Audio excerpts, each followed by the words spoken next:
Who was the bloodiest dictator of the 20th century? Hitler? Stalin, maybe. How about Mao? Maybe.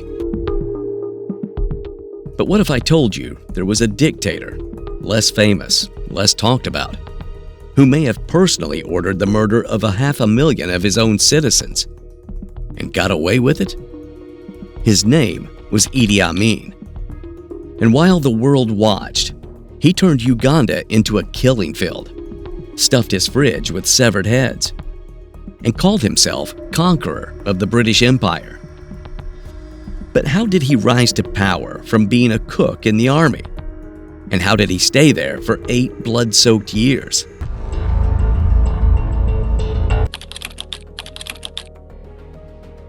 Idi Amin Dada wasn't born a president or even a politician. He started at the very bottom. Born around 1925 in Kiboko in northwest Uganda to a Kakwa Muslim family, he had almost no formal education and could barely read or write. In 1946, he joined the colonial British Army as an assistant cook, basically a kitchen helper in uniform. But Amin was huge, 6 feet 4 inches tall, and naturally athletic. In fact, he became Uganda's light heavyweight boxing champion in 1951 and held the title for 9 years straight. He was also an avid rugby player, known for bulldozing through opponents. His imposing size and brute strength made an impression, though one British officer joked that Amin was virtually bone from the neck up, implying brawn clearly outweighed brains. Still, charisma and brute force took him a long way. By 1961, despite education virtually nil, Amin's British commanders promoted him to be one of the first 2 black Ugandan officers. Uganda gained independence in 1962, and Amin's military career kept climbing. He became a close ally of Prime Minister, later President, Milton Obote, who entrusted him with key missions.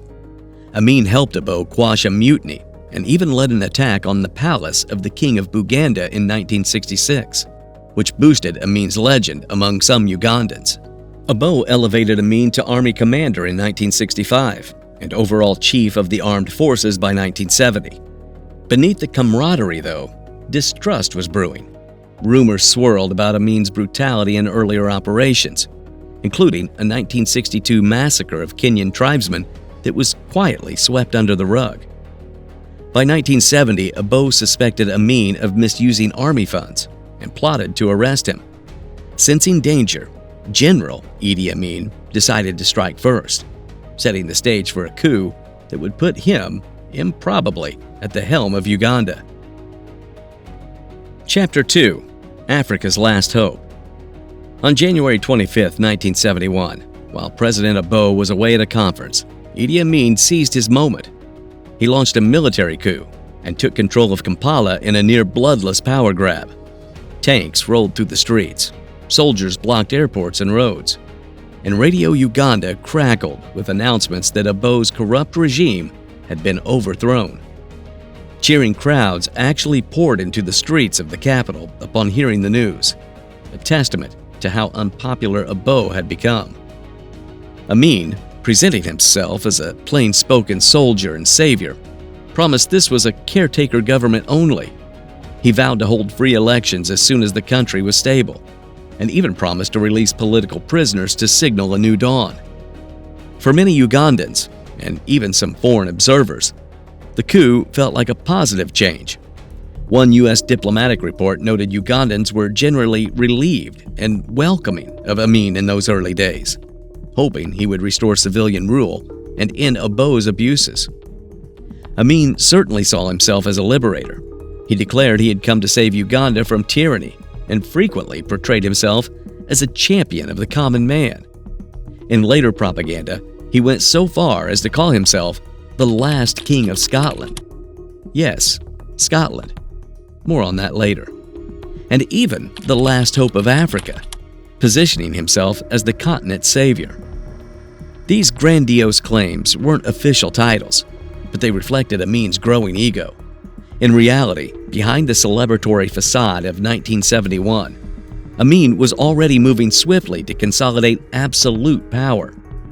Within days of the coup, he proclaimed himself president, commander-in-chief, and head of the armed forces, titles he had no intention of ever relinquishing. Uganda was now under military rule, and the man who started as a lowly bodyguard turned cook had grabbed the highest seat in the land. The question was, what kind of ruler would Idi Amin be? It wouldn't take long to find out, and the butcher of Uganda would soon reveal himself. Chapter 3: Butcher's Power Purges. Amin wasted no time shedding his benign mask. Almost immediately, he began a brutal purge of the military and anyone suspected of loyalty to ex-President Abo. Abo hailed from the Longi tribe and was supported by the Acholi people. Amin, by contrast, was from the Kakwa, a smaller Nilotic group. In his first weeks as president, Amin ordered soldiers from the Acholi and Longi ethnic groups to be rounded up. They were imprisoned. Many more were executed or disappeared. In March 1971, just 6 weeks after the coup, a horrific incident at Makindye military prison gave Ugandans a taste of the new regime's terror. 32 captured soldiers, mostly Acholi and Longi officers, were crammed into a cell and killed with a charge of dynamite, blown up en masse. Observers later estimated that in Amin's first year of rule, roughly 2/3 of the entire Ugandan army were executed, on the order of 6,000 soldiers out of 9,000. This was essentially an ethnic cleansing within the armed forces, eliminating anyone who might oppose Amin. The pattern was set for the mass bloodletting to come. The purges extended beyond soldiers. High-ranking officials who served the previous government started vanishing as well.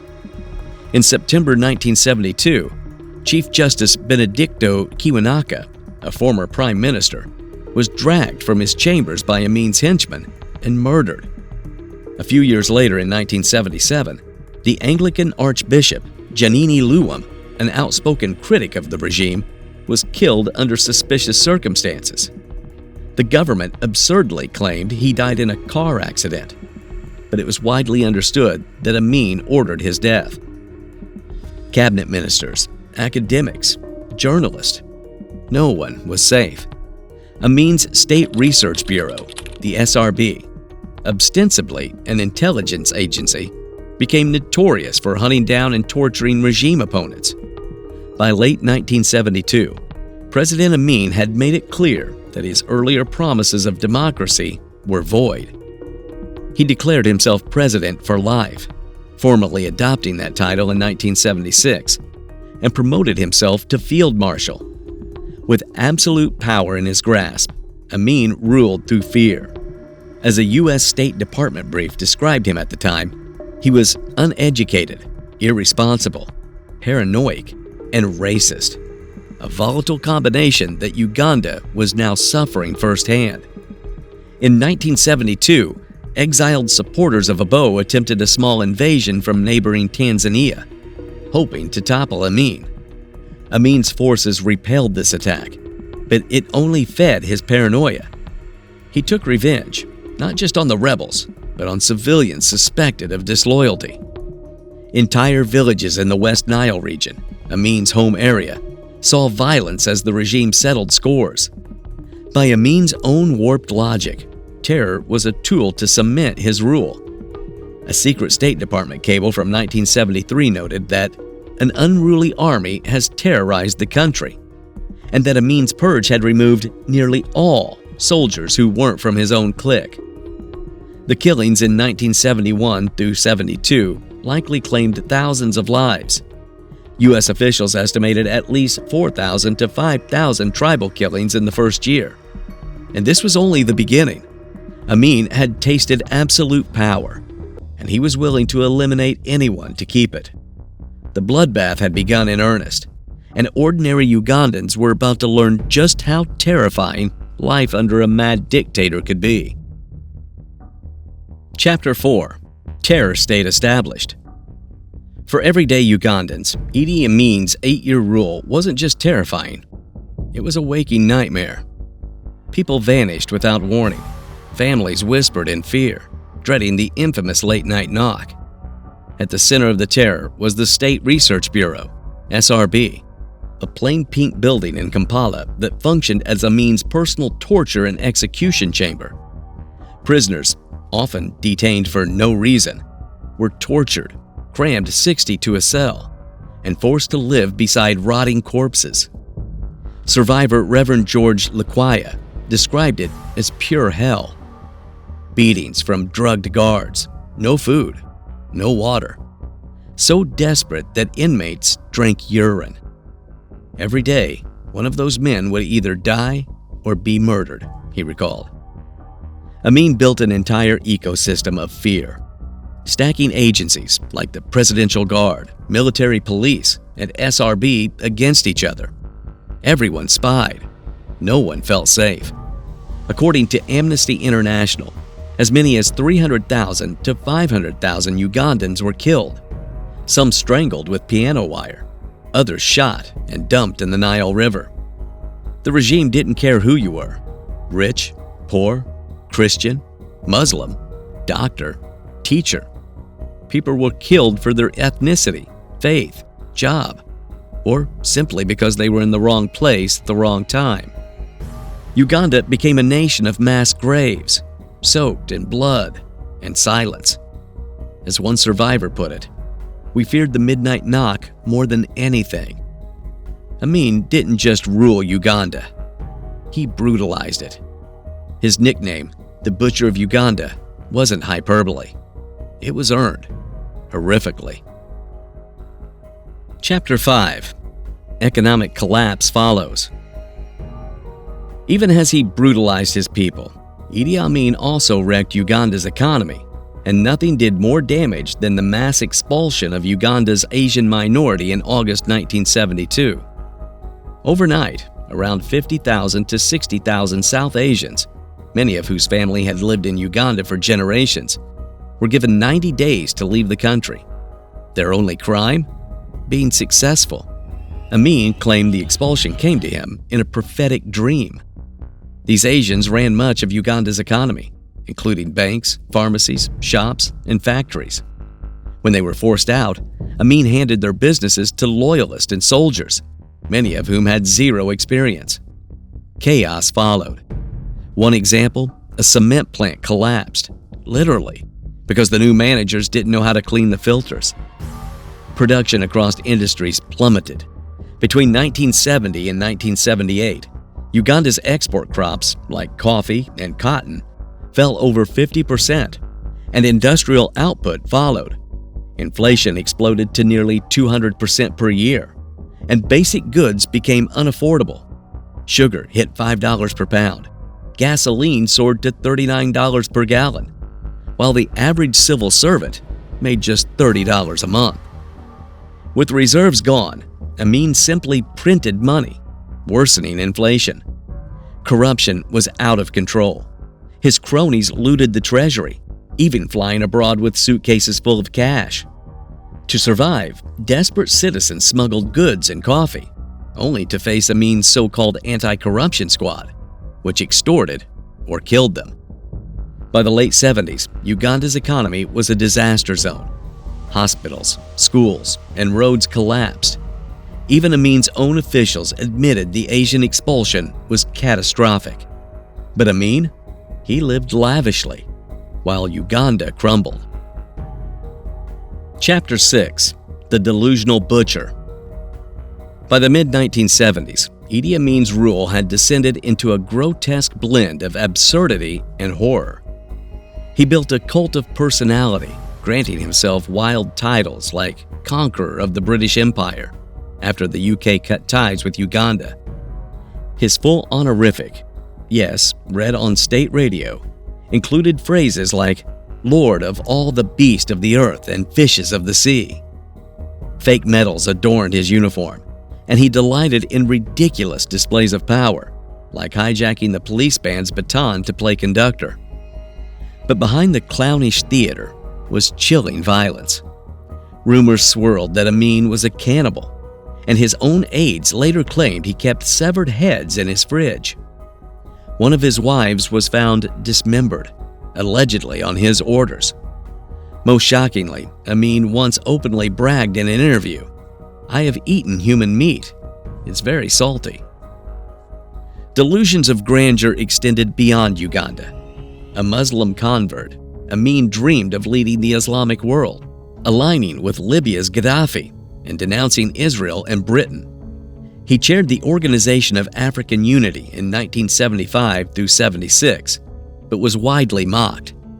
In a 1976 telegram, he praised Hitler for the Holocaust, triggering global outrage and confirming his international pariah status.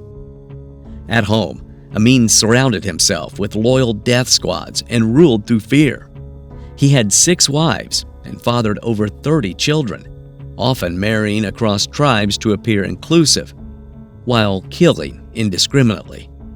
By 1977, even his allies were disillusioned. The economy was shattered, the army terrified, and Amin, Uganda's self-proclaimed Big Daddy, was spiraling fast towards collapse. Chapter 7. Hostages, Heroes, and Humiliation. In June 1976, Idi Amin made a move that would shatter his global image. An Air France flight from Tel Aviv to Paris was hijacked by 4 terrorists, 2 German, 2 Palestinian, and rerouted to Entebbe Airport in Uganda. Amin welcomed the hijackers, gave them Ugandan troops for backup, and posed as a mediator while colluding behind the scenes. He released some passengers, but held on to the Jewish and Israeli hostages, threatening their lives. Then on July 4th, Israel pulled off Operation Entebbe, a jaw-dropping rescue mission. Israeli commandos flew 2,500 miles, stormed the airport, killed the hijackers, and about 20 Ugandan soldiers, and rescued 102 out of the 106 hostages in under 90 minutes. The only Israeli casualty was Yonatan Netanyahu, the mission commander. Amin was humiliated. In a fit of rage, he ordered the murder of Dora Bloch, a 74-year-old hostage recovering in a Kampala hospital. She was dragged from her bed and killed. Hospital staff who tried to protect her were also executed. Her charred remains were later found buried on a plantation. The world was horrified. Britain immediately cut all ties with Uganda. Amin responded by awarding himself the absurd title, Conqueror of the British Empire. But the damage was done. International sympathy vanished, and even Arab allies backed away. The Entebbe raid not only exposed Amin as weak and foolish, but it also shook his own military. His aura of invincibility cracked. As one observer put it, Entebbe showed Idi Amin was not invulnerable, and he couldn't stand that. Chapter 8. Tanzania War and Overthrow. Want to understand the world better? Start with history and subscribe to our channel. By 1978, Uganda was collapsing. Amin's army was demoralized, and many soldiers had fled, often to Tanzania, ruled by his fiercest critic, President Julius Nyerere. With the economy in ruins and international aid dried up, Amin made a disastrous move. He invaded Tanzania. In October 1978, he claimed that Tanzania's Conqueror salient belonged to Uganda and sent troops to loot and occupy the region. But Amin underestimated Nyerere. Tanzania launched a counteroffensive, joined by thousands of Ugandan exiles. Amin's poorly trained army crumbled. By April 1979, Tanzanian tanks rolled into Kampala. Amin fled by helicopter, first to Libya, then to Saudi Arabia, where he was granted exile on the condition that he remained politically silent. The Libyan troops sent by Muammar Gaddafi didn't fare any better. 400 were killed. As the capital fell, Colonel Oyai Ojak, a Ugandan rebel commander, symbolically led the charge to retake the city. On April 13, 1979, Ugandans celebrated the end of Idi Amin's brutal 8-year reign. In Saudi Arabia, Amin lived a quiet life in Jeddah, with a villa, a generous stipend, and zero accountability. He never expressed remorse, reportedly spending his days fishing, lifting weights, and spinning tales, still wearing his old military beret as if nothing had changed. Back in Uganda, the scale of destruction was jaw-dropping. Mass graves, millions in debt, and just $200,000 left in the treasury. Nayayir quipped that Amin had driven Uganda's bus off a cliff. Now it was up to Ugandans to pull it back up. Amin escaped justice, but his legacy left an entire nation traumatized and struggling to rebuild. Chapter 9. Death, Exile, and Putrid Legacy. Idi Amin died in exile in Saudi Arabia on August 16, 2003, nearly 24 years after fleeing Uganda. Despite overseeing one of the most brutal regimes of the 20th century, he never faced trial for the 300,000 to 500,000 deaths linked to his rule. He spent his final years fishing, working out, and spinning tales of his former glory, insisting he would only return to Uganda as president. He never did. Amin died quietly of multiple organ failure in Jeddah at around age 78. His burial was low-key, attended by a small handful of relatives. Uganda's then president, Yoweri Museveni, considered repatriating his body, but ultimately left him buried in exile. For many Ugandans, his death brought relief. A grim chapter finally closed. But there was also frustration that he had escaped justice, dying in comfort, while so many had suffered. Survivors and human rights groups had spent years collecting testimonies of Amin's crimes. The brutality was beyond dispute, and yet a small fringe of Ugandans expressed nostalgia, praising Amin for things like restoring pride or expelling Asians, sentiments largely dismissed as historical amnesia. His legacy remains one of national trauma. Uganda, already fragile in the 1970s, was left in ruins by his rule. It took decades of leadership under Museveni to begin healing and rebuilding. To this day, Ugandan schoolchildren learn about Amin's atrocities, and a Human Rights Commission helps document the pain he inflicted. Globally, Amin is grouped with history's worst tyrants: Hitler, Stalin, and Pol Pot. His story is told in books, documentaries, and Hollywood, most famously in The Last King of Scotland. But beyond the theatrics and cruelty, his reign serves as a warning: how power, unchecked, can transform a man into a monster and a nation into a graveyard. If Idi Amin had faced trial like other war criminals, would the world remember him differently? Or do some dictators get off too easy simply because they die in exile? Let us know in the comments below. Here's another video history buffs enjoyed watching. Goodbye for now.